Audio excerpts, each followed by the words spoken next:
네, 감사합니다. 함께 같이 긴 말씀이었는데 함께 같이 읽고 또 말씀 그대로 우리에게 말씀이 자체가 우리에게 말씀하시죠. 그래서 그 음성에 귀 기울이시기를 축복하고 우리가 지난주에 우리 영웅 청년의 또 메시지를 듣고 우리가 또 함께 같이 은혜 받았고요. 영웅 청년이 있기 전주에 베드로의 설교를 우리가 살펴보다가 다 살펴보지 못하고 조금만 맘만 보다가 이렇게 다시 또 오늘 마무리하려고 합니다. 그래서 오늘 제목도 지지난주에 함께 같이 나눴던 그 말씀으로 함께 같이 말씀을 나누려고 해요. 설교 제목은 같이 한번 읽어볼까요? 시작. 우리가 어찌할꼬. 정말 하나님의 메시지에 대한 아주 좋은 반응 중에 하나인 것 같아요. 우리가 어찌할꼬라는 반응은 여러분들이 설교 시간에 여러분들 마음속에서 계속해서 고백해야 될 고백 중에 하나라고 봅니다. 그런 찬양도 있잖아요. 어찌합니까? 어찌하나요? 그 찬양도 있죠. 그러니까 찬양 아니구나. 네. 어찌합니까? 이게 여러분 설교 가운데 메시지 가운데 내가 정말 어떻게 하면 좋겠습니까, 주님?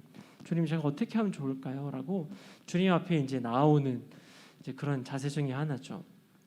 베드로의 성령 충만의 설교를 듣고 많은 사람들이 어찌할 거라고 반응합니다. 근데 그 어찌할 거라고 반응하는 그 사람들에게 또 하나님께서 강력하게 또 역사하세요. 그래서 어찌할 거라는 반응은 참 좋은 것 같습니다. 여러분 지난 시간에 저는 영웅 청년의 설교를 들으면서 어찌할 거 이렇게 기도했거든요.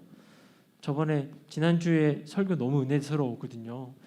정말 결핍도 하나님이 인정하셨고 그 결핍 가운데 우리가 하나님을 보게 하신 하나님의 놀라운 의도가 있다는 것을 저는 지난 시간에 우리 영웅 청년의 메시지를 통하여서 정말 많은 은혜를 받았습니다. 그리고 돌아봤어요. 나의 결핍은 무엇일까? 결핍 많잖아요. 애정 결핍자들도 있고 또 여러 가지 결핍도 있고 많아요. 근데 여러분들에게 삶에 부족한 건 너무 많잖아요. 돈도 부족하고 또 여러분들의 환경도 부족하고 또 여러모로 얼굴도 부족한가요? 여러분들 다 완벽하신 것 같은데 여러분 삶에 부족한 것들이 너무 많아요. 근데 그 부족한 그 결핍을 통해서 하나님을 바라보게 하신 하나님의 섭리가 있다라는 그 메시지는요. 정말 우리에게 너무나도 도전이 되는 메시지였던 것 같아요.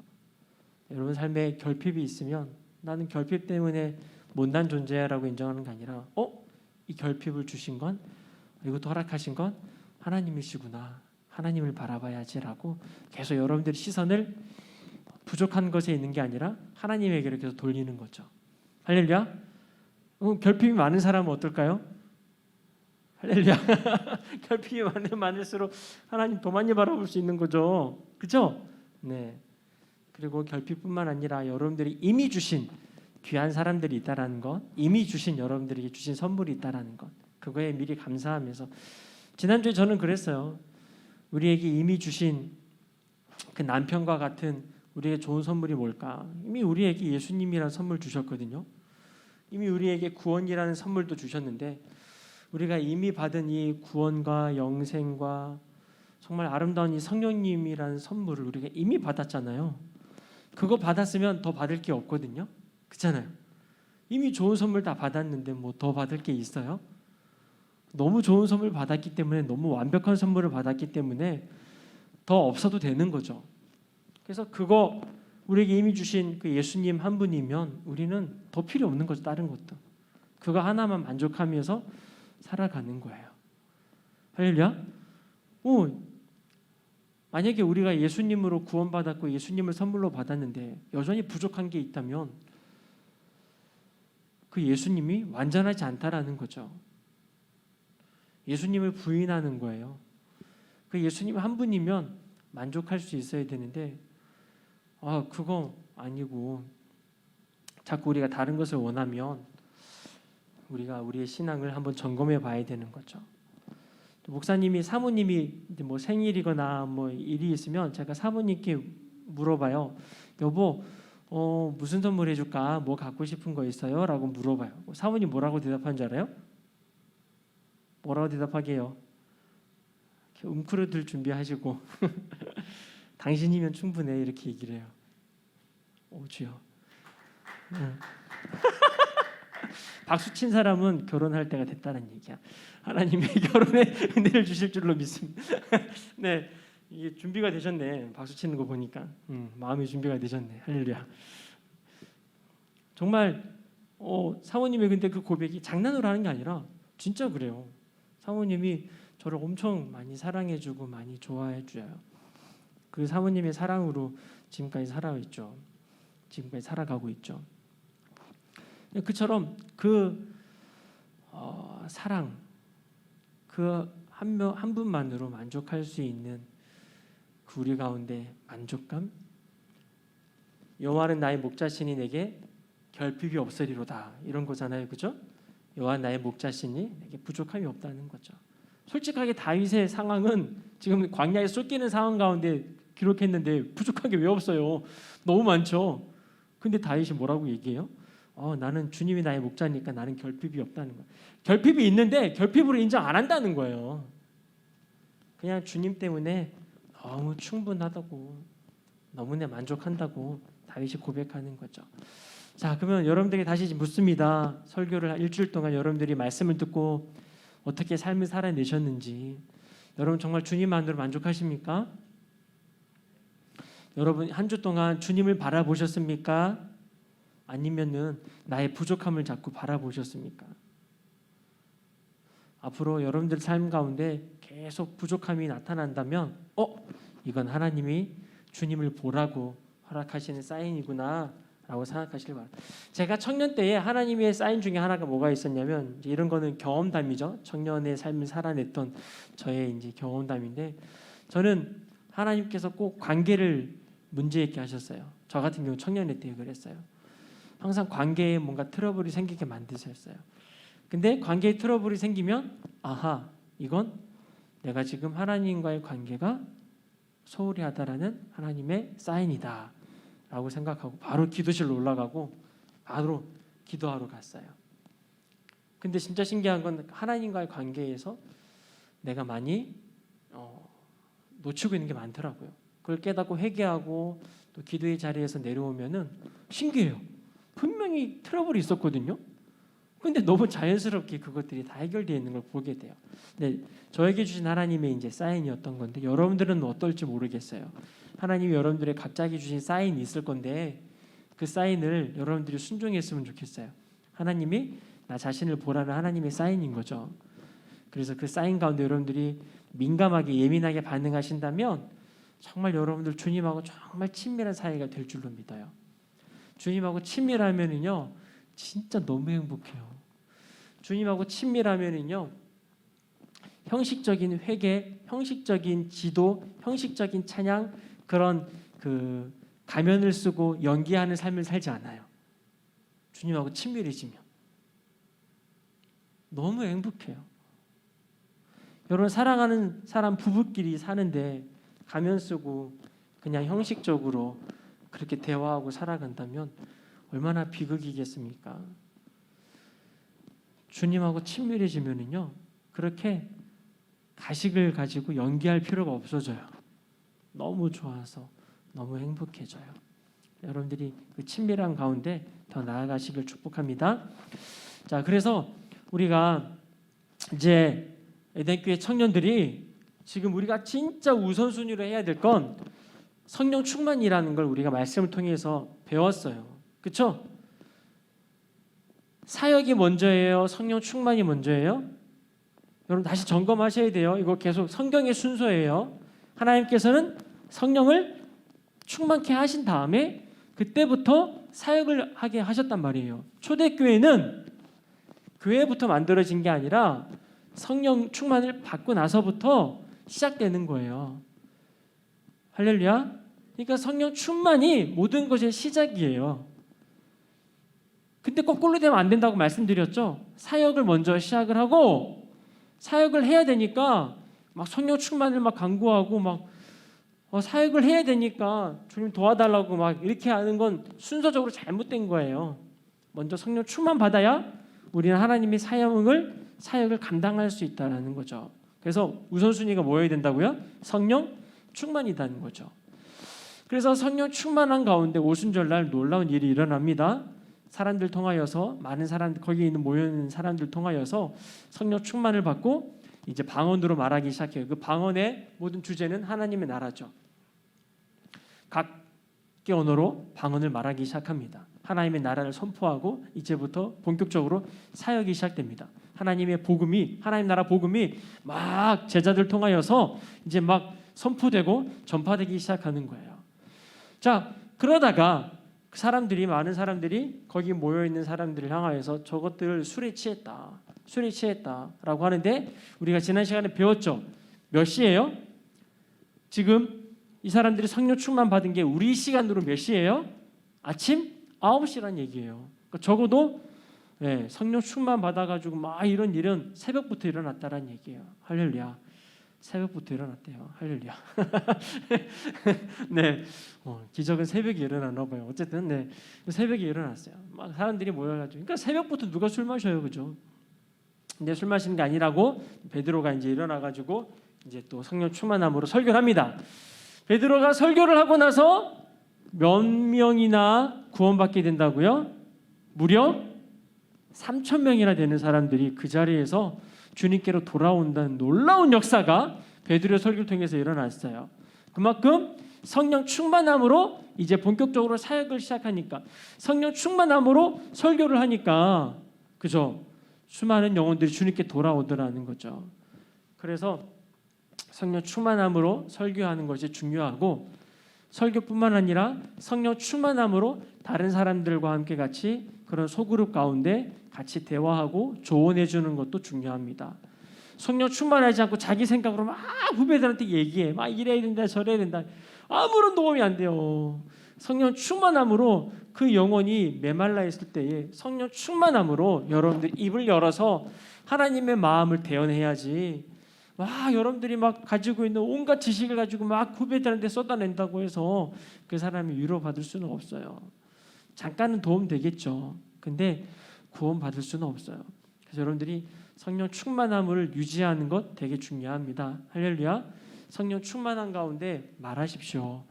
여러분들이 말할 때에 여러분들이 성령 충만하지 않으면 여러분들이 입을 열어서 말하는 그 모든 것들이 오히려 나쁜 효과를 내요. 여러분들 화가 나면 막 짜증이 나요. 예를 들어서 막 화가 난 상태야. 그 화가 난 상태에서 말을 했어, 상대방에게. 그러면 그 상대방이 어떻게 듣던가요? 은혜스럽네요. 이렇게 반응하는 사람이 있어요? 여러분들의 부모님, 여러분들의 엄마가 여러분들한테 막 화내면서 막 얘기해. 여러분들 그게 잘 받아지던가요? 안 되죠. 근데 그거 아시죠? 엄마가, 아빠가, 부모님이 막 성령 충만한 거야. 마음이 너무 평안한 거지, 엄마 아빠 마음이. 근데 그때 여러분들에게 말하는 그 말이 힘이 있더라는 거예요. 그래서 여러분들은요, 잔소리로 변화되지 않았어요. 여러분들은요, 성령님에 통하여서 변화된 거예요. 하나님의 말씀을 통해서 변화된 거예요. 그게 부모님이 될 수도 있는 거고 또 혹은 다른 설교자가 될 수도 있는 거고. 그래서 성령 충만하면 성령 충만하면 뭐가 어떻게 돼요? 내 마음이 평안하잖아요. 열매가 맺히잖아요. 사랑과 희락과 화평과 오래 참음 이런 열매들이 있거든요. 내 마음이 평안한 게 성령의 열매 중에 하나니까 내 마음이 평안하면 그때 말하잖아요. 그러면 이 평안함의 열매가 상대방으로 가는 거예요. 내 마음에 사랑이 많잖아요. 그때 내가 행동하잖아요. 그때 사랑이 전해지는 거예요. 그렇죠? 근데 내가 막 평안하지도 않으면 불안하고 막 짜증나고 화가 나는 상태에서 상대방한테 얘기해 봐봐요. 무조건 나쁜 열매밖에 맺혀지지 않죠. 그래서 여러분들이 늘 성령 충만을 유지하는 게 되게 중요합니다. 차라리 여러분들 마음이 불안하잖아요. 막 화가 있잖아요. 그냥 입을 닫으세요. 평안할 때는 말하고 평안하지 않을 때는 침묵하는 게 제일 지혜로워요. 많은 사람들이 화가 나는데 그 화를 멈추지 못하고 절제하지 못하고 막 말하는 거야. 그러니까 자꾸 문제가 커지는 거지. 그래서 평안할 때 말하고 평안하지 않으면 뭐하라? 침묵해라. 언제까지? 평안해질 때까지. 할렐루야. 여러분 부모님하고 싸울 때 있죠? 부모님하고 싸울 때 여러분들이 막 화가 나가지고 부모님한테 막 소리 질러. 해결돼요? 해결 안 돼요. 여러분들 마음이 성령님께서 다스리시는 마음의 상태가 될 때 그때 말을 하시면 돼. 그러면 그때 놀라운 건 부모님도 여러분들 말을 귀다 못 들어요. 사람은 영적인 존재이기 때문에 그 영에게 반응하게 되어 있어요. 여러분들이 화난 상태에서 막 말하면 그게 성령님의 영이겠어요? 아니겠죠. 나쁜 영이겠죠. 거기에 반응하는 거예요. 그러니까 서로 막 싸우는 거야. 근데 여러분들이 평안해지고 하면 그게 성령님의 영이잖아요.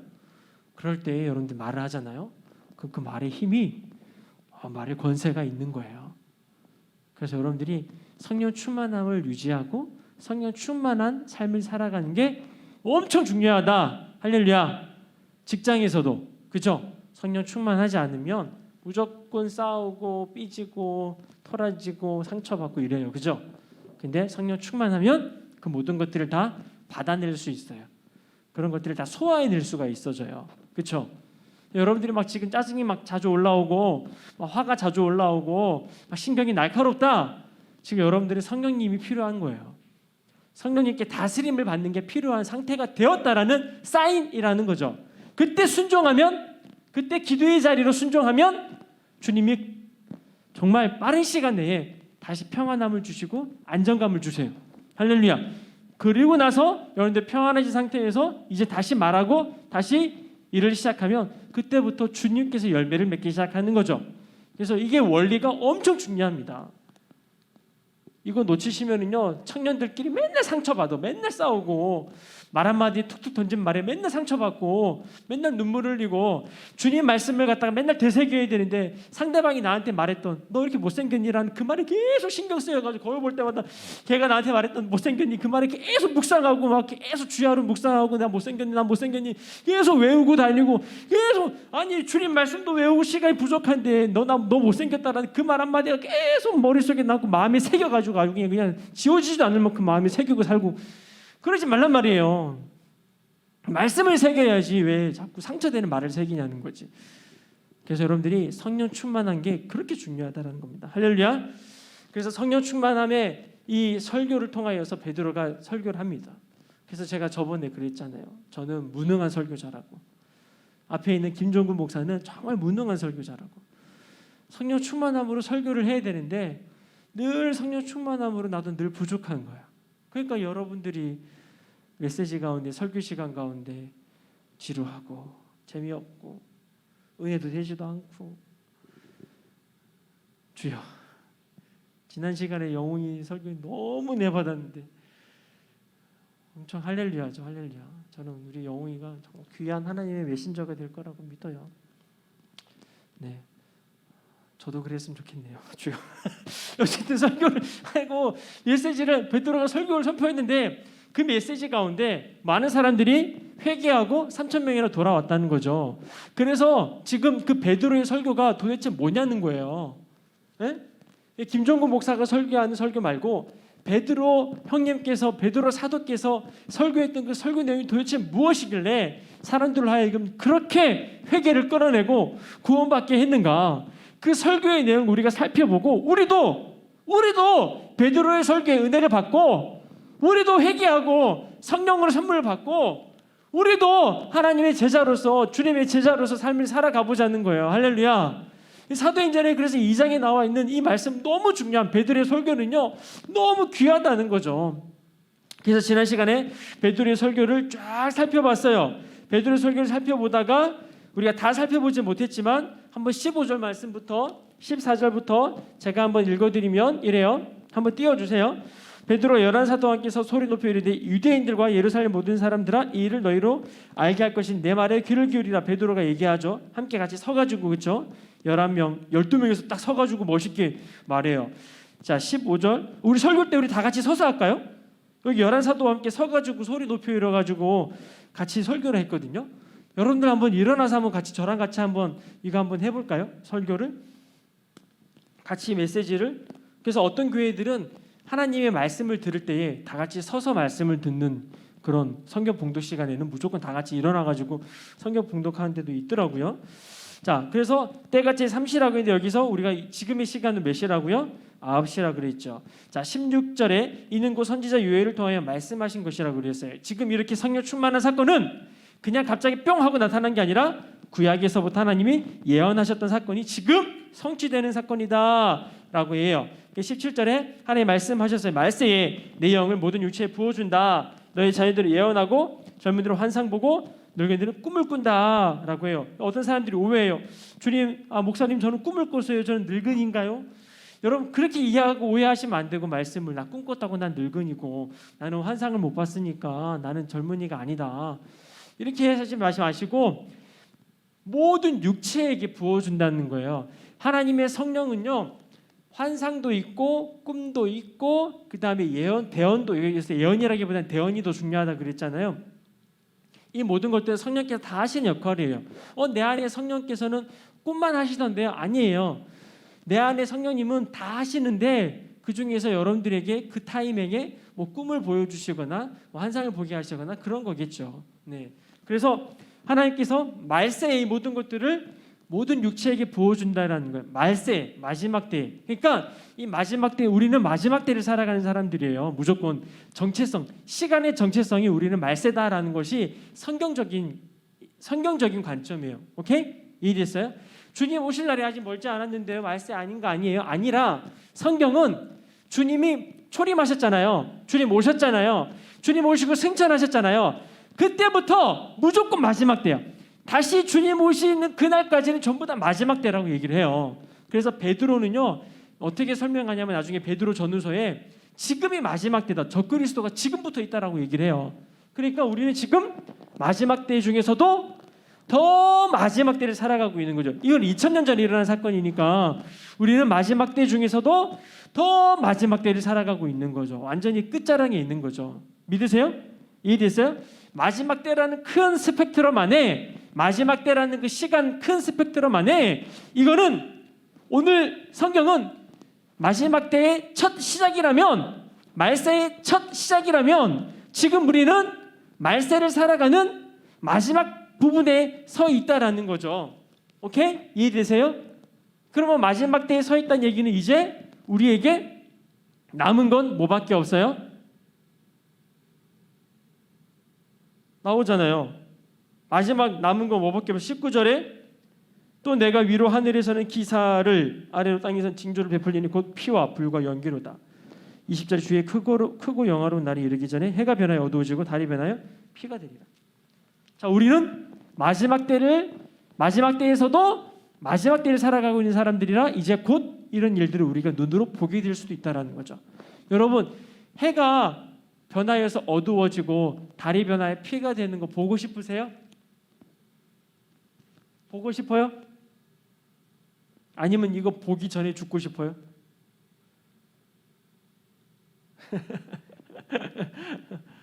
여러분들 때 우리 때에 이것들이 나타날 수도 있어요. 아니면 여러분들이 죽고 여러분들 주니어들이 다음 세대들이 이걸 볼 수도 있고 어떻게 될지 모르나 우리는 우리 때에도 이런 일이 일어날 수 있다는 걸 늘 긴장하고 깨어 있어야 된다는 거죠. 그래서 마지막 때는 남아 있는 건 이런 환란과 큰 막 환란이랑 막 지금은 간단하게 설명하고 있죠. 근데 요한계시록 가봐봐요. 난리가 납니다. 막 번개치고 지진에다가 땅 뒤집어지고 막 전염병에다가 기근에다가 막 온갖 자연재해와 전염병들이 막 복합적으로 막 일어나요. 지금 근데 너무 비슷해. 지금은 어쩌면 맞붙게 하는 것 같아. 왜냐하면 지금 전염병이랑 그 다음에 자연재해가 막 같이 일어나고 있거든요. 그러니까 여러분들 정신 차려야 될 때인 거예요. 깨어 있을 때라는 거죠. 옛날에 전염병은요, 옛날에 흑사병이라든지 이런 전염병들은요, 그 전염병이 돌 때도 사람들이 말세다 그랬대요. 그 당시에도. 근데 그거 알아요? 그 당시에 전염병은 그 지역에서만 전염병이었어요. 근데 이제 말세가 되니까 이 전염병이 어떻게 일어나요? 성경 그대로 전 세계적으로 똑같이 일어난다라는 거죠. 그러니까 더 말세에 가까이 왔다라는 거예요. 그러니까 정신 차려야 되는 거예요, 여러분. 이제 코로나보다 오미크론보다 더 강력한 이제 전염병들이 나타나면 이것이 한 나라에서만 나타나는 병이 아니라 이것이 전 세계를 뒤흔들 거라는 거예요. 그리고 그뿐만 아니라 지진도 날 것이고 막 해가 어두워질 것이고 막 별이 떨어질 것이고 이런 일이 일어나요. 어떻게 견딜래요? 여러분 견딜 수 있겠어요? 못 견뎌요, 이거. 못 견뎌요. 근데 성경은 휴거를 말씀하고 있죠. 엄청난 환란이 있기 전에 주님의 신부들을 주님의 나라로 휴거해 나가는, 휴거해서 가는 그런 일들이 있고, 휴거받지 못한 사람들은 남아있는데 또 남아있는 사람들을 구원하고자 또 몇 명 선택받은 사람들이 또 남아서 또 그 환란을 또 견디는 그런 사람들도 있죠. 어떻게 될지 몰라요. 여러분들이 휴거 받을지 아니면 환란 가운데 남아 있을지 그건 모르겠으나 어쨌든 중요한 건 우리는 깨어서 주님 바라보고 정신 똑바로 차려야 된다는 거예요. 이게 마지막 때 일어날 일이다라는 거죠. 그러면 그 마지막 때를 왜 말세와 성령을 같이 묶어서 갔을까요? 여기에 정답이 있어요. 왜 말세를 얘기하면서 성령을 얘기했을까요? 말세를 살아갈 수 있는 유일한 방법은, 힘은 성령님밖에 없어서 그래요. 할렐루야. 그리고 여러분 말세 때 되면 이 성령 충만을 받은 엄청난 부흥의 역사들이 이제 일어날 거예요. 한국 교회에 여러분들 1907년도에 부흥 역사가 일어난 거 아시죠? 근데 그 1907년도에 한국에 부흥이 일어났을 때 사실 그 부흥의 불길은 한국이 시작된 게 아니라 영국에서부터 미국 그렇게 쫙 나라적으로 세계적으로 그 부흥의 불꽃이 막 일다가 우리나라까지 오게 된 거였거든요. 그래서 수많은 사람들이 구원받는 기적이 일어났어요. 진짜 막 이런 일을 한두 가지가 아니에요. 여러분들 이런 예와 막 그 부흥의 그 시점에 있었던 그 놀라운 그런 간증들 들어보면은요, 교회에서 어느 미국 교회에서는 영국 교회에서는 막 교회에서 회개가 막 터졌는데 길 지나가던 사람들도 그냥 갑자기 땅바닥에 엎드려가지고 회개하고 그 하나님의 임재와 그 하나님의 역사가 너무 강력해가지고 교회 들어오면서 막 엎드려지고 막 회개하고 막 정말 하나님께서 막 엄청난 부흥의 역사를 주셨어요. 근데 저는 그 부흥은 맛보기다라고 생각해요. 성경을 보니까 더 마지막 때가 되면 더 엄청난 큰 부흥이 일어날 것을 말씀하고 있어요. 정말 대단한 정말 생각하지도 못할 사람들이 막 일어나가지고 막 부흥을 이끌고 막 정말 목숨 걸고 주님을 예배하고 마지막 때 주님 오실 날을 준비하며 정말 흰옷 입은 주의 순결한 백성이 돼가지고 주의 오실 길을 준비하며 막 예배하는 그런 청년들이, 그런 젊은 세대들이 막 일어날 거라고 저는 믿어요. 그게 한국에서 일어날 거예요. 할렐루야. 그게 북한에서도 일어날 거예요. 일본에서도, 중국에서도 그런 부흥의 운동들이 막 일어날 거라고 저는 믿습니다. 거기 안에 저와 여러분들이 있었으면 좋겠어요. 그 부흥의 불길 가운데, 부흥의 운동 가운데 저와 여러분들이 거기서 같이 함께 예배하고 주님 오실 날을 막 깨워서 준비하는 그런 거룩한 신부들이 되었으면 좋겠어요. 그러려면 지금 깨어 계셔야 됩니다. 할렐루야. 정신 똑바로 차리셔야 돼요. 네, 주님 오실 날이 얼마 남지 않았습니다. 그래서 이렇게 엄청난 마지막 때가 되는데 환란은 있고 무서운 일이 일어나겠지만 그의 반면에 또 엄청난 부흥은 일어날 겁니다. 왜? 하나님께서 마지막 때에 마지막 이제 추수를 하시는 거예요. 마지막 주님께 구원받을 영혼들을 하나님께서 막 이제 추수시키시는 놀라운 마지막 추수가 이제 우리 가운데 나타날 거죠. 기대하시길 축복합니다. 여러분 지금 교회가 막 한국 교회, 우리 교회뿐만 아니라 한국 교회 문제, 막 전 세계 교회 문제들이 막 일어나는 거 아시죠? 왜 이렇게 문제 없는 교회들이 없을까요? 옛날에는 교회들이, 한국 교회들이 이렇게까지 문제가 많지 않았거든요. 근데 지금 막 어디 막 문제 없는 교회가 없을 만큼 우후죽순 교회들이 막 문제가 막 나타나고 있어요. 왜 그럴까요? 이제 부흥의 때가 몰려오기 때문이에요. 하나님이 이런 교회들의 잘못과 교회들의 모든 썩어 있는 부패 있는 모든 것들을 주님이 심판하신 후에 부흥이 나타날 거예요. 왜냐하면 부흥은요 심판 다음에 나타나요. 부흥은 심판이 있은 후에 반드시 나타나요. 우리 가운데 죄를, 우리 가운데 연약함과 우리 가운데 죄악들을 하나님께서 반드시 심판하실 거예요. 그리고 그 심판 후에 하나님의 엄청난 부흥을 우리 가운데 가져다 주실 거예요. 우리가 지금 고통하고 있고 교회들마다 다 어려워하고 있지만 이것들을 하나님이 해결하시고 정리하시고 엄청난 부흥을 허락하실 거예요. 그 마지막 때의 그 부흥을 여러분들이 기대하시기를 축복합니다. 자, 그래서 이제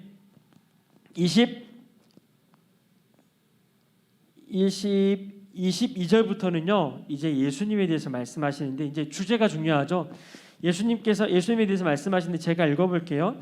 이스라엘 사람들아, 이 말을 들으라. 너희도 아는 바와 같이 하나님께서 나사렛 예수를 큰 권능과 기사와 표적을 너희 가운데 베푸사 너희 앞에서 그를 증언하셨느니라. 23절, 그가 하나님께서 정하신 뜻과 미리 아신 대로 내준 바 되었고 너희가 법 없는 자들의 손을 빌려 못 박아 죽였다. 이게 십자가에 죽으신 걸 얘기하죠. 그런데 24절에 하나님께서 그를 사망의 고통에서 풀어 살리셨으니 이는 그가 사망에 매여 있을 수 없음이로다. 25절에 다윗이 그를 가리켜 이르되 내가 항상 내 앞에 계신 주를 배웠으며 나로 요동하지 않게 하기 위하여 그가 내 우편에 계시도다.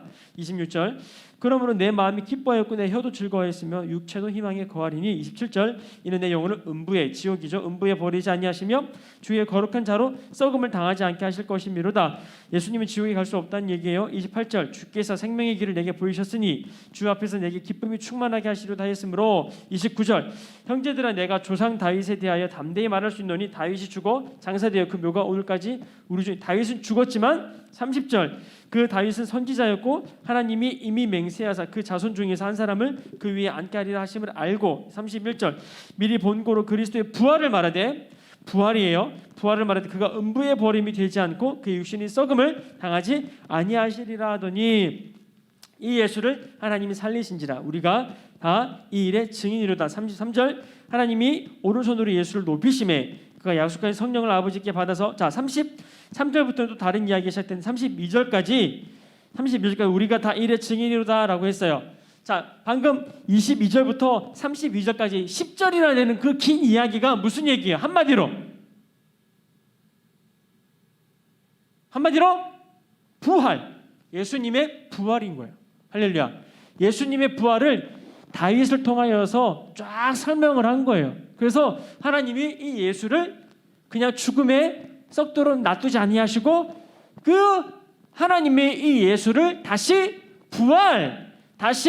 부활시키셨도다. 이것을 베드로가 성령 충만함으로 설교하는 것. 즉 베드로의 설교 가운데 제일 먼저 무엇을 얘기했어요?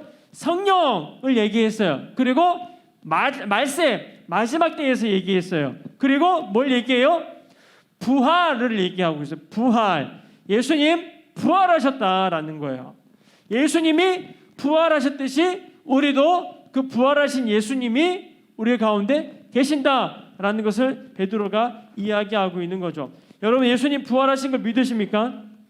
할렐루야. 예수님은 부활하셨습니다. 이것이 이 당시에 초대교회 사도들에게 강력한 메시지였어요. 예수님 부활했다라는 건 아무도 안 믿어요. 말이 되냐고, 어떻게 죽은 사람이 살아나냐고, 말이 안 된다라고 사람들이 얘기했는데 제자들은 아니다, 우리가 증인이다. 예수님 부활하셨다. 예수님 살아나셨다. 이것이 그들에게 엄청난 복음이었다라는 거예요. 이 복음이 그들로 하여금 흥분하게 하고 그들로 하여금 이 부활의 기쁨이 그들로 하여금 순교의 자리로 가게 했던 거예요. 예수님이 부활하셨다는 이 사건이 제자들로 하여금 증인된 삶을 살게 하고 제자된 삶을 살게 했다라는 거예요. 많은 사람들이 다 죽이려고 덤벼들 때 괜찮다, 나 죽여라, 나 죽이면 나도 예수님처럼 부활할 거야. 그래서 제자들은 죽음을 두려워하지 않았던 거예요. 왜? 나는 부활할 거니까. 누구처럼? 예수님처럼. 부활하신 예수님이 내 안에 계시면 당장 내 목숨이 끊어지는 것 같으나 나는 영원히 죽는 게 아니라 나도 예수님처럼 부활할 수 있다. 나도 하나님께서 나도 예수님처럼 부활시키실 것이다 라는 걸 제자들은 완전히 믿었던 거예요. 왜? 부활하신 예수님이 내 눈앞에 나타났거든. 부활하신 예수님을 만났거든. 그럼 우리도 예수님처럼 부활할 수 있는 거네.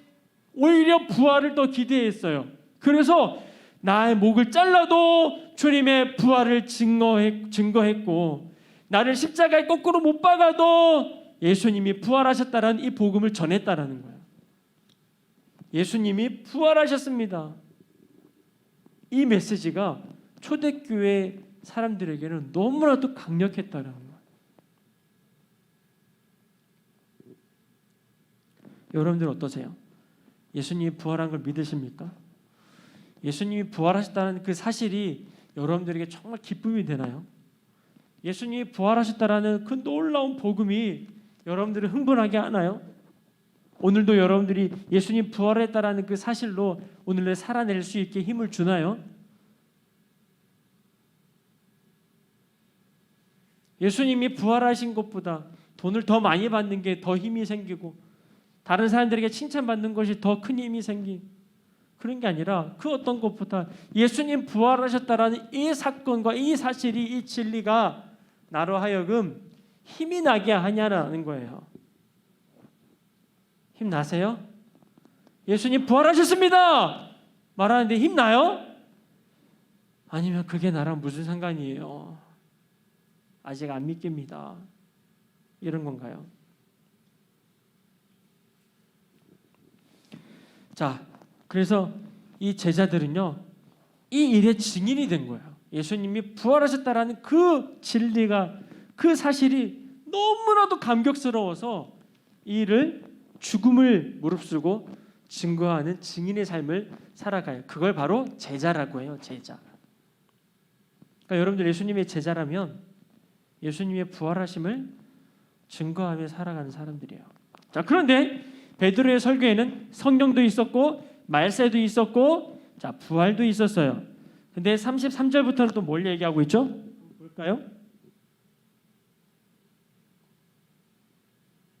33절부터는 다 같이 한번 읽어볼게요.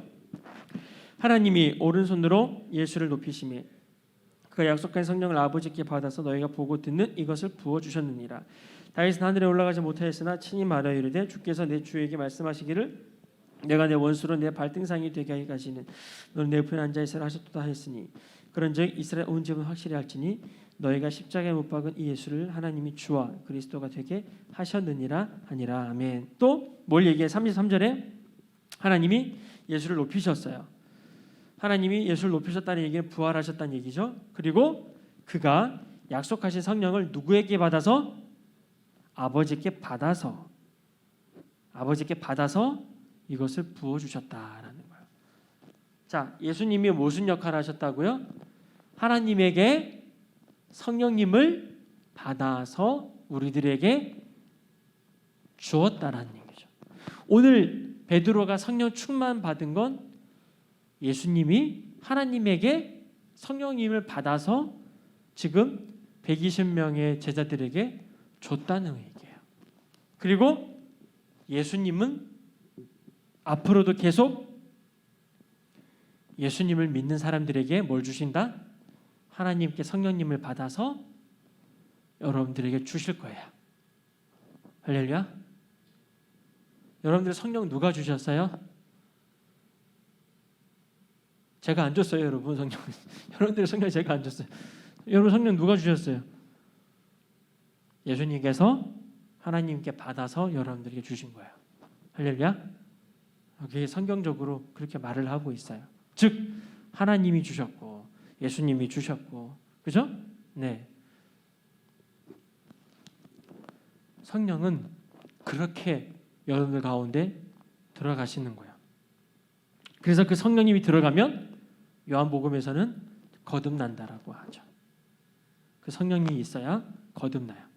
거듭나는 게 끝이 아니라 거듭난 후에 성령의 완전히 지배를 받는 것을 뭐라고요? 성령 충만이라고 했죠.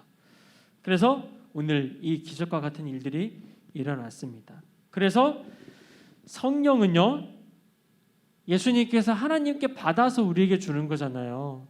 그렇다는 얘기는 성령은 다른 말로 하나님의 영이라는 얘기예요. 맞죠? 자, 하나님의 영을 가지고 있다는 것은 또 무슨 뜻을 가지고 있냐면 하나님의 마음을 갖고 있다는 뜻이죠. 아버지의 마음을 가지고 있다는 거죠. 왜? 영이 모든 사람의 마음을 살피잖아요. 모든 걸 다 알 수 있어요. 그러니까 동일한 아버지와 동일한 마음을 가진 자가 돼요. 성령 받으면. 그래서 아버지와 똑같은 마음을 가지고 똑같은 말을 하고 똑같은 생각을 해요. 맞죠? 그게 성령 받은 사람의 특징이에요. 근데 제일 그 특징이 잘 나타난 분이 바로 예수님이었죠.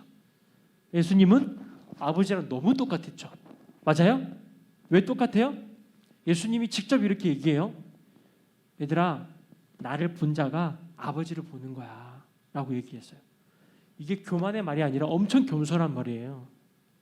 나를 본 자마다 아버지를 본 거다라고 얘기하는 건 정말 겸손하다는 얘기예요.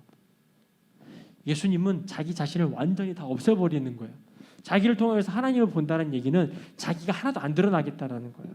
오직 하나님 아버지만 나타나는 거고 하나님 아버지를 그대로 자기는 거울 역할로서 여러분들에게 나타냈다라는 거예요. 엄청 겸손한 거예요. 우리도 그래야 돼요. 여러분들 볼 때마다 하나님을 볼 수 있어야 돼요. 여러분들 볼 때마다 예수님을 볼 수 있어야 돼요. 근데 여러분들이 드러나면 안 되겠죠. 여러분들 보는 사람마다 하나님을 볼 수 있다면 그게 하나님 나라 복음을 선포하는 엄청난 강력한 메시지 아닙니까? 여러분들 걸어다니는 메신저들이 되는 거예요. 여러분들 볼 때 막 이런 하나님 같아 막 이런 일들이 일어나야 돼요 우리가. 근데 여러분들 볼 때마다 그런 거 우리가 같이 못 느끼잖아요 지금. 그러니까 우리가 지금 성령 충만함이 필요한 거죠. 아버지의 영으로 채워지는 게 필요하다는 거예요. 여러분들 볼 때마다 하나님을 볼 수 있어야 돼요. 하긴 많은 사람들은 육신의 눈만 가졌기 때문에 여러분들 볼 때마다 이쁘다, 이쁘다, 잘생겼다, 키 크다 막 이래요, 그죠? 근데 그게 아니라 하나님을 볼 수 있는 거죠. 할렐루야. 일주일 동안 여러분들 통해서 하나님이 드러나시길 축복합니다. 여러분들 볼 때마다 와, 진짜 하나님 살아계신 것 같아. 와, 진짜 하나님 역사하시는 것 같아. 이런 일들이 일어나는데 그게 성령님이 계신 자의 특징인 거죠. 할렐루야. 자, 그래서 이제 36절에 결론으로 그런즉 이스라엘 온 집은 확실히 알아라 이러면서 너네 똑바로 잘 들어. 너희가 십자가에 못 박은 이 예수를 하나님이 주와 그리스도가 되게 했다라고 해요. 이스라엘 사람들에게 뭐라고 얘기해요? 유대인들아, 예수를 누가 못 박았다 그래요? 너희가 못 박았다는 거야. 너희가 예수를 못 박았어. 근데 그 예수를 하나님이 부활시키셨어. 그리고 주가 되게 하셨고 그리스도가 되게 하셨다. 이 설교예요. 예수를 누가 못 박았어요? 틀렸어요. 예수를 내가 못 박았어요. 맞나요? 예수를 로마 병정이 못 박은 게 아니에요. 우리 온유가 6살 때 아직까지 생각의 사고가 연약할 때 제가 막 복음을 전하면은 온유가 그렇게 대답하는 게 기억나요. 로마 병사가 예수님보다 힘이 세 이래요. 왜? 예수님 죽였잖아. 오 마이 갓. 말이 되네. 아, 그렇구나. 애들은 예수님보다 로마 병사가 더 세다고 생각할 수도 있겠구나. 근데 이제 아빠는 거기서 멈출 수 없잖아. 근데 그거 알아? 하나님이 그 예수를 다시 살리셨어. 이렇게 하면 이제 그때부터 이러면서 이제 복음 가운데 들어가는 거예요. 예수를 우리가 못 박았어요. 왜냐하면 우리 때문에 예수님 죽으셨으니까. 근데 그 예수를 하나님이 주가 되게 하셨고 그리스도가 되게 하셨어요. 주는 다른 말로 하면 왕이란 말이에요. 예수를 여러분들의 삶의 왕이 되게 하셨어요. 그리스도는 다른 말로 구원자예요. 메시아예요. 예수님을 여러분들의 구원자로 만드셨어요. 할렐루야. 이것이 복음이에요. 이것이 성령 충만함을 통하여 나오는 설교의 메시지예요.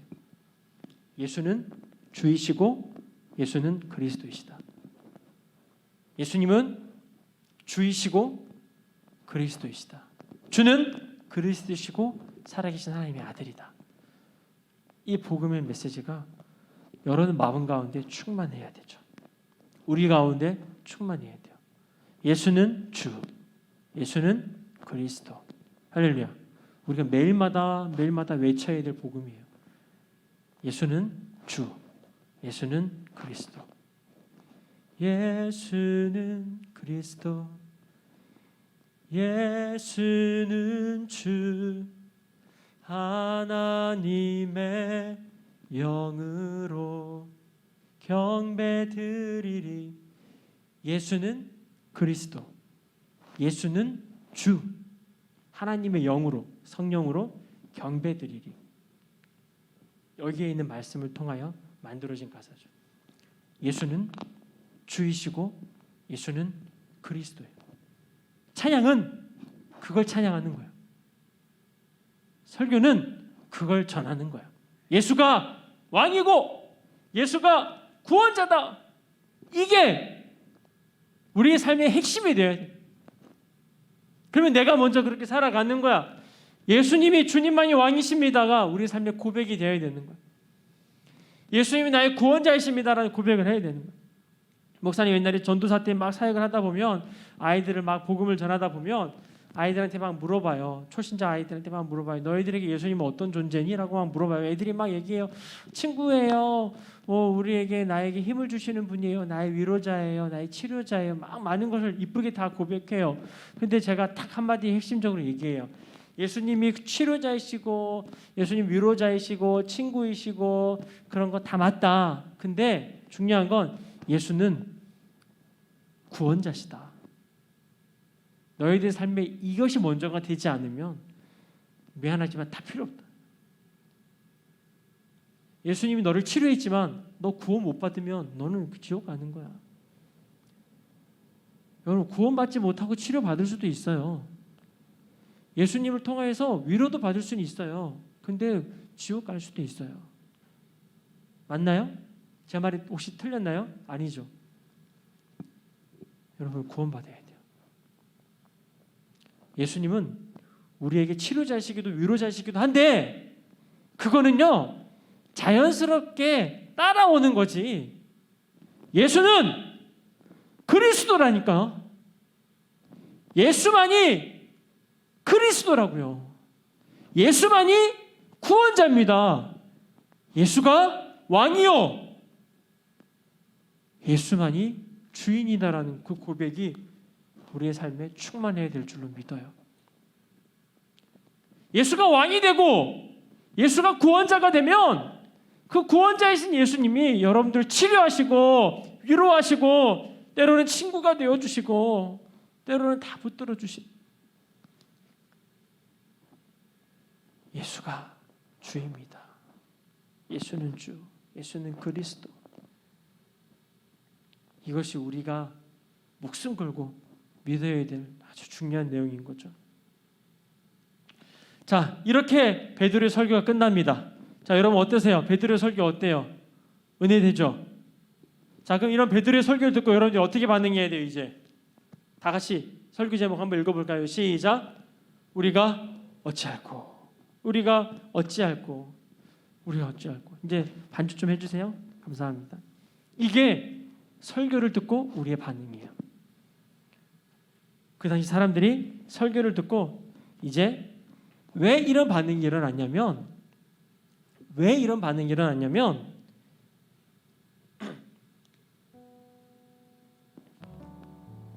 지금 사람들이 그 메시지에 반응을 하고 있다는 얘기예요. 뒤에 불도 꺼주시면 좋을 것 같아요.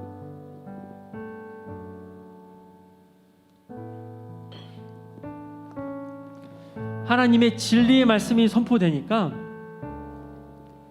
이제 사람들이 마음에 찔리기 시작한 거예요. 이게 우리가 어찌할꼬라는 거는요 너무 마음이 찔리는 거예요. 지금 성령 충만한 이 설교, 예수의 부활과 예수의 다시 오심과 성령의 충만하심, 이 모든 설교들이 거기에 있는 모여있는 모든 사람들의 마음을 울리기 시작한 거예요. 우리가 어찌할 거라는 건 이제 마음이 찔리기 시작해가지고 정말 이러지도 저러지도 못하는 막 그런 상태가 됐단 얘기예요. 우리가 어찌할 거라는 말은 이제 큰일 났다 어떡하지? 큰일 났다 어떡하지? 어떡하냐? 어떻게 살아가야 됩니까? 어떻게 살아가야 됩니까? 막막해요. 막막해요. 우리가 어찌할 거라는 반응은 어머, 지금까지 내가 살았던 삶이 다 가짜였네요. 이제야 진짜를 발견했네요. 지금까지 내가 잘못 살았네요. 더 이상 이렇게 살 수는 없어요. 이제 어떻게 살아가야 되죠? 제발 도와주세요. 이제 진짜를 발견했는데 이제 내가 그 진짜 앞에서 내가 언제 어떻게 살아가야 되는 거예요? 사람들이 이렇게 반응하는 거예요. 생전 진짜를 보지 못했거든요. 사람들이 알려주는 종교 형식이라든지 종교 행위라든지 그냥 열심히 해봐, 열심히 살아봐, 될 거야, 될 거야. 자기도 답이 안 나오는 삶을 살아가면서 다른 사람들에게 전해주고 또 전해주고 또 전해주고 온통 비진리만 다 가짜만 가득한 그 세상에 성령 충만해가지고 베드로가 설교해서 진짜 진리를 선포하니까 드디어 내가 진짜를 만났네. 그동안 내가 알았던 모든 것들은 다 가짜였네. 이제 진짜 앞에서 내가 어떻게 반응해야 되는가? 내가 진짜를 만나니까 막 마음이 두근두근거리고 떨리는 거예요. 이게 진짜다. 어떻게 하면 좋지? 이제 진리를 들었으니까 다시 예전처럼 살 수 없는 거예요. 다시 가짜처럼 살 수 없는 거예요. 이제 진짜를 발견했으니까 그 진짜를 부둥켜 안고 이제 살아가야 되는 거예요. 그동안 비본질을 추구하며 살았고 비본질 때문에 싸웠는데 이제 진짜 본질이 뭔지 알게 됐거든. 이제 결단해야 되는 거야. 그 본질 앞에 내 생명을 걸 것인가, 아니면 내 비본질을 위해서 내 생명을 던질 것인가. 이제 인생의 큰 갈림길이 놓여 있다는 거. 인생의 갈림길이 놓여 있다. 다시 예전처럼 살 것인가, 가짜처럼 편하게 살 것인가, 아니면 진짜가 이제 봤으니 그 진짜 앞에 내 목숨을 내던질 것인가. 그 인생의 갈림길이 선 거죠. 여러분들 어떻게 서시겠습니까? 어떻게 서시겠습니까? 베드로는 그 사람들에게 이렇게 얘기합니다.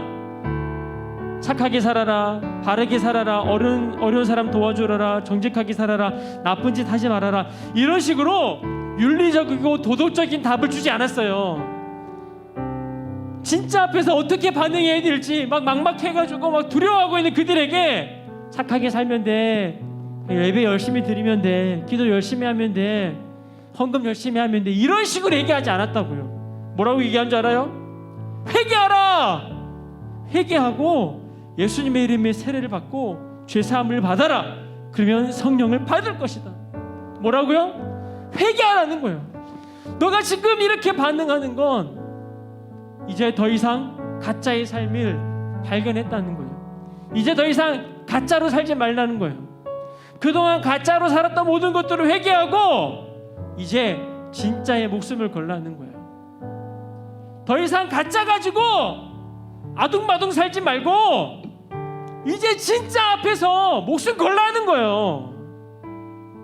진짜를 발견했으면 여기에 내 생명을 걸라는 거예요. 때문에 가짜로 살았던 나의 모든 삶을 회개하고 이제 예수의 이름으로 세례를 받으라는 거죠. 여기서 예수의 이름으로 세례를 받으라는 건 단순히 물 세례 얘기하는 게 아니에요. 세례의 영적인 의미를 얘기하는 거예요. 예수의 이름으로 세례를 받으라는 얘기는 예수의 이름, 세례는 죽고 사는 거잖아요. 예수의 이름으로 죽고 예수의 이름으로 살으란 얘기예요. 예수의 이름으로 세례를 받으란 얘기는 형식적인 종교적인 세례를 받으라는 말이 아니라 이제 예수로 죽고 예수로 살라는 거예요. 이제 예수님에게 완전히 목숨 걸라는 거예요.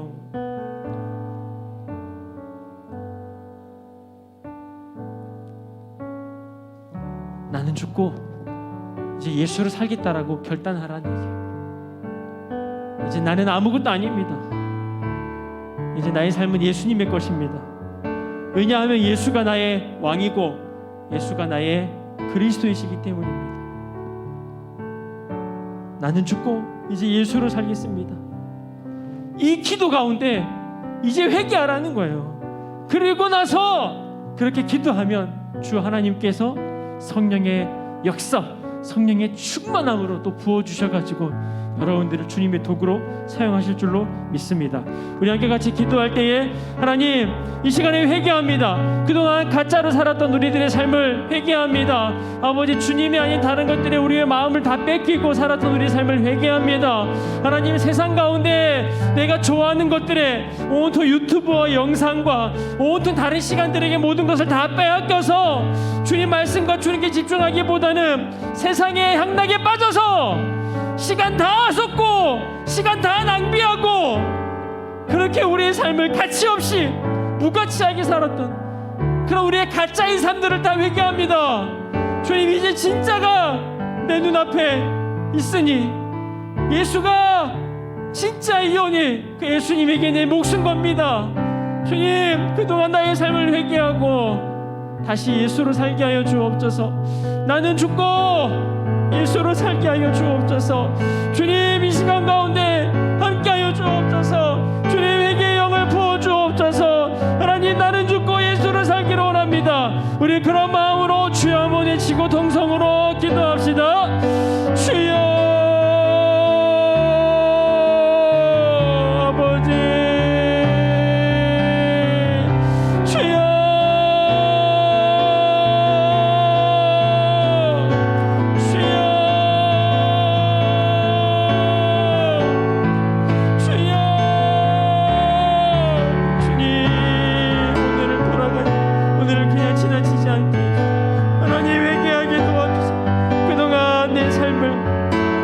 영광으로 살았던 우리들의 삶을 주님 회개하게 하여 주십시오.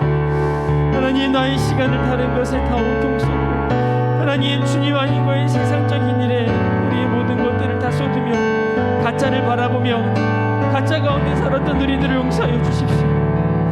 가짜가 내 삶의 희망이 되었고 가짜가 내 삶의 쾌락이 되었던 우리들의 삶을 용서하여 주십시오. 돈을 위해 살고 명예를 위해 살고 잘 먹고 잘 사는 것을 위해 살았던 우리들을 용서해 주십시오. 예수를 위해 사는 것이 아니라 돈을 위해 살았던, 성공을 위해 살았던 우리를 용서해 주십시오. 주님, 이 땅에서 성공하는 것이, 이 땅에서 돈을 잘 벌고 잘 먹고 잘 사는 것이, 그것이 우리의 인생의 목적이 되어 살았던 우리를 용서해 주십시오. 가짜 앞에서 가짜가 우리의 삶을 지배하였던 우리를 용서해 주십시오. 다 가짜입니다. 예수만이 진짜입니다. 예수만이 진짜입니다. 예수로 살게 하여 주옵소서. 예수로 살게 하여 주옵소서. 예수로 살게 하여 주옵소서. 예수로 살게 하여 주옵소서. 오직 예수, 오직 예수, 오직 예수, 오직 예수, 오직 예수, 오직 예수. 예수만이 우리의 주인이십니다. 오직 예수, 오직 예수, 오직 예수. 예수만이 우리 주인이시고 우리의 구원자이십니다. 예수가 주이고 예수가 그리스도이십니다. 예수가 그리스도이십니다. 예수가 구원자이십니다. 예수만이 우리의 왕이십니다. 주님만이 왕이십니다. 주님만이 왕이십니다. 주님만이 왕이십니다. 주님만이 왕이십니다. 예수가 왕입니다. 예수가 주이십니다. 예수가 그리스도이십니다. 주님, 우리도 회개하고 우리도 회개하고 우리도 회개하고 예수의 이름으로 세례를 받고 죄 사함을 받고 우리도 성령 충만을 받을 수 있도록 하나님이여 인도하여 주옵소서. 하나님이여 우리 가운데 성령 충만을 부어주소서. 하나님, 예수가 주입니다. 아버지, 예수가 구원자이십니다.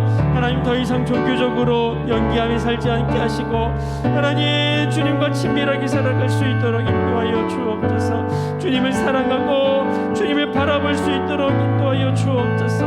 하나님, 더 이상 종교적으로 살지 않게 하여 주시고 종교인으로 포기하지 않게 하여 주시고, 하나님 주님 앞에 정말로 친밀함 가운데 주님의 신부로 주님의 자녀로 살아갈 수 있도록 아버지 인도하여 주옵소서.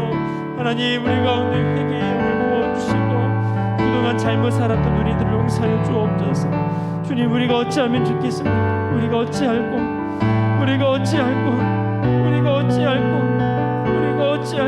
주님 내가 어떻게 하면 좋겠습니까? 주님 우리가 어떻게 하면 좋겠습니까? 주님 이제 우리는 어떻게 살아야 합니까? 주님 이제 우리 어떻게 살아야 합니까?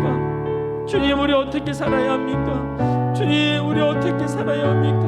주님 어떻게 살아야 합니까? 주님 우리 어떻게 살아야 합니까? 주님 이제 우리 어떻게 살아야 합니까? 주님 나는 어떻게 살아야 합니까? 주님 나는 어떻게 살아가야 할까요? 주님 나는 어떻게 살아가야 할까요?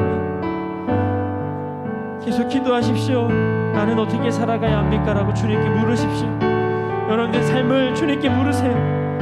여러분의 삶을 주님께 물으세요. 제발 주님께 물으세요. 주님이 알려주실 것입니다. 마음대로 살지 말고 하고 싶은 대로 살지 말고 주님께 물으세요. 내가 어떻게 살아야 합니까? 제발 주님께 물으세요. 계속해서 기도합시다. 주님 우리가 어떻게 살아야 합니까? 내가 어떻게 살아가야 합니까? 라고 주님께 함께 같이 기도하시면서 주님 앞에 물으시고 계속해서 기도하시길 바랍니다. 주여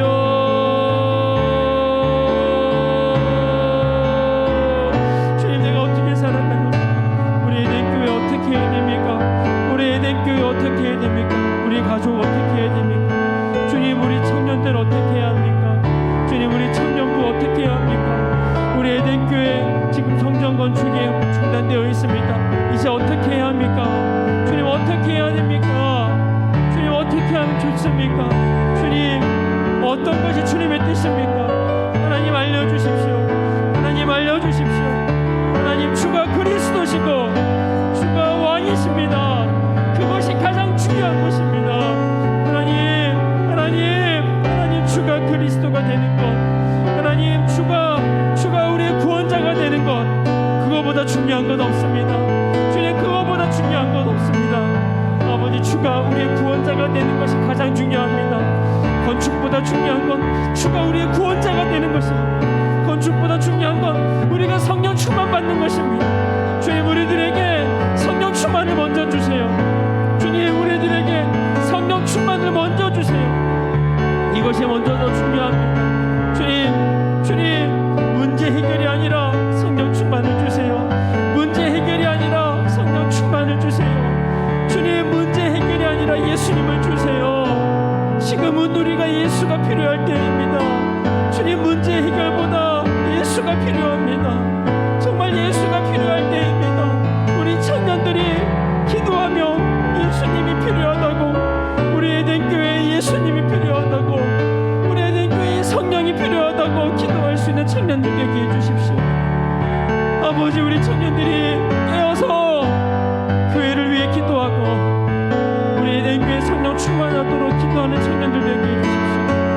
각자가 성령 충만하도록 기도하며 우리 교회가 어른부터 어린아이까지 전부 다 성령 충만할 수 있는 교회 되게 해달라고, 예수로 충만하고 복음으로 충만한 교회 되게 해달라고 기도하는 기도의 운동이 우리 청년들을 통하여 일어나게 해주십시오. 우리 청년들 깨어서 기도하게 해주십시오.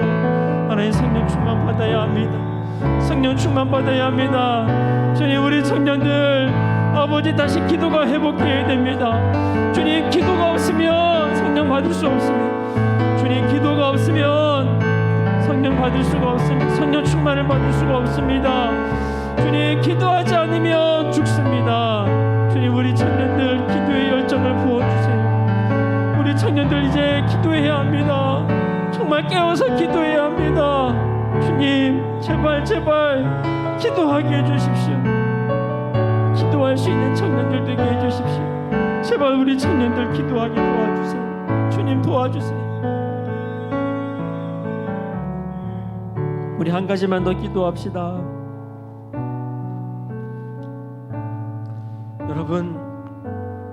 여러분들 정말 기도하셔야 됩니다. 성령님의 도구는 말씀과 기도입니다. 성경을 쓰신 분이 성령님이시고 기도를 통하여 성령 충만 받습니다. 그거 외에 어떻게 성령 충만 받을 수 있겠습니까? 여러분들 말씀과 기도의 삶, 이 기본적인 삶이 2022년도에는 반드시 회복되어야 됩니다. 여러분 기도하십시다. 우리 청년들 기도합시다. 제발 시간만 되면 교회에 오셔서 기도합시다. 기도하고 가세요. 교회에 와서 기도하기로 결단하세요. 교회는 정말 기도하기 좋은 장소입니다. 여러분들 가정도, 여러분들 집도, 직장도 기도하기 힘들 거예요. 하지만 교회는요 기도하기 너무 좋아요. 그런데 이렇게 좋은 장소가 있는데 여러분들이 기도를 안 해요. 청년들이 깨어서 기도해야 됩니다. 이 기도 운동이 일어나야 하나님이 우리 교회도 사용하시고, 여러분들이 성령 충만 받아야 하나님의 사역이 시작됩니다. 여러분들이 이만 너무나도 급근하여서 내 삶에만 너무나도 집중하여서 기도를 놓치고 있는데, 여러분 그러시면 안 됩니다. 결단합시다. 기도하겠노라고, 제발 기도하겠노라고 여러분 결단하십시다.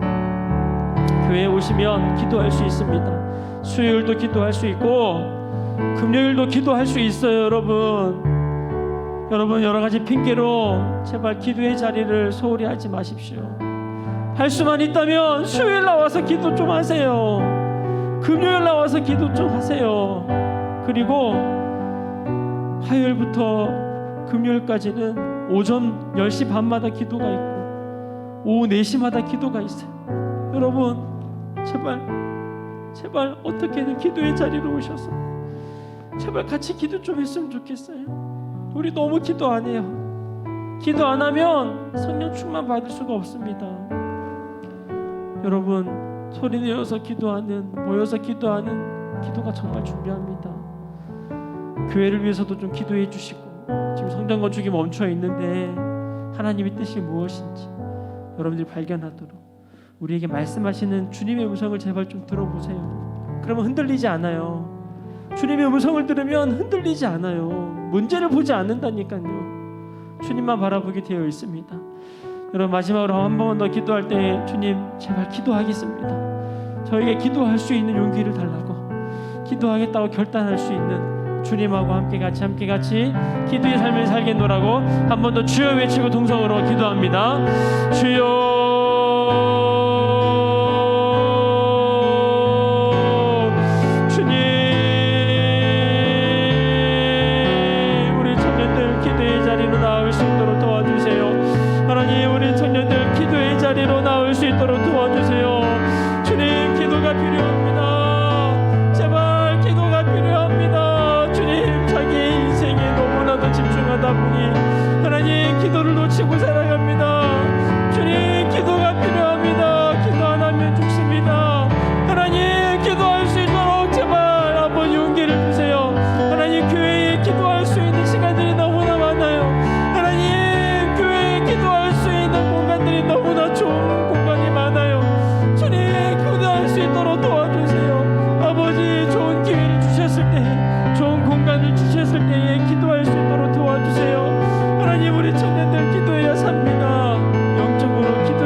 기도의 자리에서 기도하다 보면 주님 알게 하실 것입니다. 주님 기도할 수 있도록 도와주세요. 우리 청년들 제발 기도의 자리로 나올 수 있도록 도와주세요.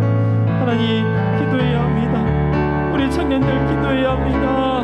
주님 기도의 용기를 주세요. 같이 기도하게 해주세요. 같이 기도할 수 있도록 일주일에 한 번이라도 더 나와 기도하게 도와주세요. 집이 먼 사람들 일주일에 한 번이라도 나와서 기도하고 주님 기도할 수 있도록, 기도하면 삽니다. 기도하면 회복됩니다. 우리 교회에 기도가 필요합니다. 주님 기도의 용기 일어날 수 있도록 도와주세요. 기도의 용사들을 세워주세요. 제발 주님, 기도의 집입니다. 이곳은 기도하는 집입니다. 주님, 이곳은 기도하는 집입니다. 제발 기도의 사람들이 세워지게 도와주세요. 우리 에덴 교회 기도의 용사들이 세워지게 도와주세요. 너무도 기도하는 아버지 기도하다 보면 주님하고 친밀해집니다. 기도하다 보면 주님 마음 알게 됩니다. 기도를 하다 보면 주님을 알게 됩니다. 주님, 기도의 자리로 나올 수 있도록 도와주세요. 주님, 제발 기도의 자리로 나올 수 있도록 도와주세요. 이제 주님 결단하게 도와주세요. 기도하겠다고 결단하게 도와주세요. 제발 기도의 삶 살겠다고 결단하게 도와주세요. 주님, 감사합니다. 주님, 도와주세요. 하나님, 감사합니다. 우리들에게 또 말씀으로 말씀해 주시니 감사합니다. 비록 부족하지만 주의 말씀을 대언합니다. 주님, 우리 청년들이 이 말씀 가운데 각자 성령님께서 역사하시고 말씀하신 음성을 들은 줄로 믿습니다. 주님, 마지막 때입니다. 깨어있게 하시고 마지막 때에 살 수 있는 방법은 성령 충만입니다. 마지막 때를 살아갈 수 있는 건 예수가 주이시고 예수가 그리스도이심을 매일마다 고백하는 것입니다. 예수님이 부활하셨다라는 걸 정말 믿는 자들만이 마지막 때를 살아갈 수 있습니다. 주님, 우리 청년들 기도 가운데 성령 충만 받게 하여 주십시오. 일주일에 한 번이라도 나와서 기도하고 더 아버지의 뜻을 발견하고 아버지의 마음을 알아서 아버지의 마음을 놓고 아버지의 뜻을 위해서 기도할 수 있도록 주님 도와주십시오. 주님, 마지막 때 기도하는 교회들만이 살아남을 것입니다. 종교적인 교회들은 다 무너질 것이고 종교인들로 가득한 교회는 마지막 때 다 무너질 겁니다. 종교인들이 아니라 정말 예수를 사랑하는 자들, 성령 충만한 교회들은 더 부흥할 것이고 더 하나님의 사명을 잘 감당할 것입니다. 주님, 우리 에덴 교회 성령 충만한 교회가 될지 종교적인 교회가 될지 위기에 놓여 있습니다. 주님, 이 위기 가운데 다 같이 모여 기도하게 하시고 성령 충만한 교회 되게 하여 주십시오. 성령 충만하여 주의 말씀을 대언하며 또 주님의 사명 잘 감당할 수 있는 그런 교회 되게 해 주십시오. 정말 그러려면 우리 청년들 이제 기도의 자리로 기도해야 합니다. 더 이상 일주일에 한 번 드리는 예배, 일주일에 한 번 드리는 기도와 찬양, 그걸로 만족하는 것이 아니라 사랑하는 주님을 일주일에 한 번 보는 걸로 만족하는 것이 아니라 매일마다 주님과 친밀한 가운데 교제하며 그렇게 살아가는 청년들이 세워지게 해주십시오. 마지막 때의 큰 부흥 앞에 우리도 그 부흥의 물결 가운데 있기를 소망합니다. 하나님, 우리들에게 기도의 열정을 부어주시고 주님 앞에 계속 기도할 수 있도록 인도해 주십시오. 주님 앞에 또 예물드린 손길이 있습니다. 그 예물드린 손길도 축복하여 주시고 주님, 예물드린 손길 하나님 인도하여 주시사 성령 충만받게 하여 주옵소서. 절대 물질의 지배를 받지 않게 하시고 물질을 다스리며 살게 하시고 물질 앞에 굴복하지 않게 하여 주시고 물질을 하나님의 뜻 가운데 사용할 수 있는 축복의 통로들이 될 수 있도록 인도하여 주십시오. 돈이 주인이 아니라 주님이 주인 되어 살아가도록 인도하여 주시고 하나님께서 이들의 삶을 책임져 주시옵소서. 이제는 예수 그리스도의 은혜와 하나님의 그 크신 사랑하심과 성령님의 감화 감동하심이 성령 충만받기 위해 다시 기도의 자리로, 말씀의 자리로, 회개의 자리로 나아가겠다고 결단하는 우리 청년들 머리 위에 이제로부터 시작될 이 기도 운동 가운데 영원토록 함께 하시기를 간절히 축원하옵나이다. 아멘. 아멘. 아버지 감사합니다. 아버지 기도가 회복되게 해주십시오. 말씀이 회복되게 해주십시오.